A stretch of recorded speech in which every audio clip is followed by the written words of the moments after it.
మరింత హైట్స్కి ఎదగాలని, మరింత అభివృద్ధిలోకి ఎదగాలని, ఇదే సభ 1 year లోపు జరిగినప్పుడు మీరు ఫీల్ అవ్వాలి, లాస్ట్ టైం మనం వచ్చే January 25, కానీ ఈ January 26 ఆ ప్రాంతాల్లో మనం ఎంత ఎదిగాము ఇది అంటే చిరంజీవికి మీరు చెప్పుకుంటే కనుక అంతకు మించి నాకు కావాల్సిన ఇంకేమీ లేదు.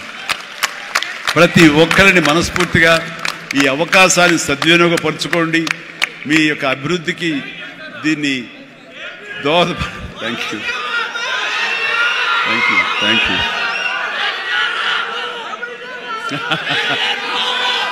ఎస్, ఇందాక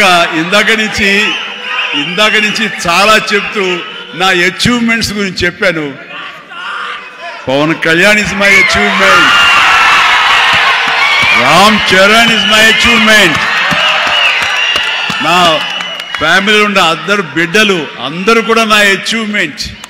వీళ్ళందరూ చూస్తుంటే ఇది కదా నేను సాధించానని. మొన్న పవన్ కళ్యాణ్ ఇంటికి వచ్చినప్పుడు ఒక మాట అన్నాడు, అన్నయ్య నీకు ఒక మాట అనేవాడికి గుర్తుందా అని.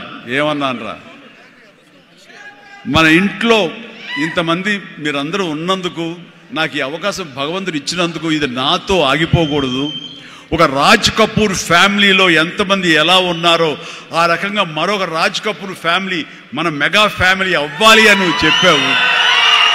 ఈ రోజున చూస్తుంటే తలుచుకుంటే నీ మాట ప్రభావం, నీ మాట మంత్రంగా ఈరోజు పనిచేసి మన ఫ్యామిలీలో ఇంతమంది 9 ఉన్నావు, 10 మంది దాకా ఉన్నావు అంటే కనుక నీ మాట పవర్. ఎందుకంటే నువ్వు చాలా నిష్కల్మషంగా అంటావు, అనేదో కన్విక్షన్తో అంటావు, అందులో ఎలాంటి పొల్యూషన్ ఉండదు కాబట్టి దానికి బలం ఎక్కువ అన్నయ్య. మంచి మనసుతో అంటావు, పాజిటివ్తో అంటావు అని కళ్యాణ్ బాబు అంటే అవును కదా అనుకున్నా.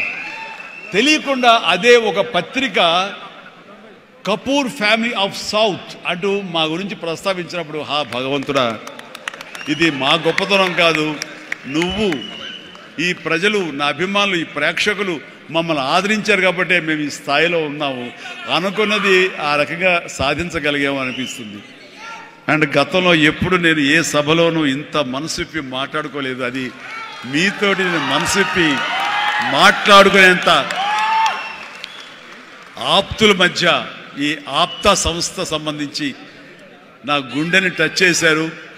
అందుకనే లోపల నుంచి అది తన్నుకొచ్చింది. కాబట్టి మనస్ఫూర్తిగా నా కుటుంబ సభ్యులతోటి, నా వాళ్ళతోటి నేను మాట్లాడుతున్నట్టుగా అనిపిస్తుంది. అండ్ మీరు ఎప్పుడు ఈ ఆప్తా సంస్థ ఇప్పుడు ప్రెసిడెంట్గా ఉండొచ్చు, రేపొద్దున ఇంకోటి ఉండొచ్చు, ఎవరైనా సరే ఇదే డెడికేషన్ తోటి, ఇదే కన్విక్షన్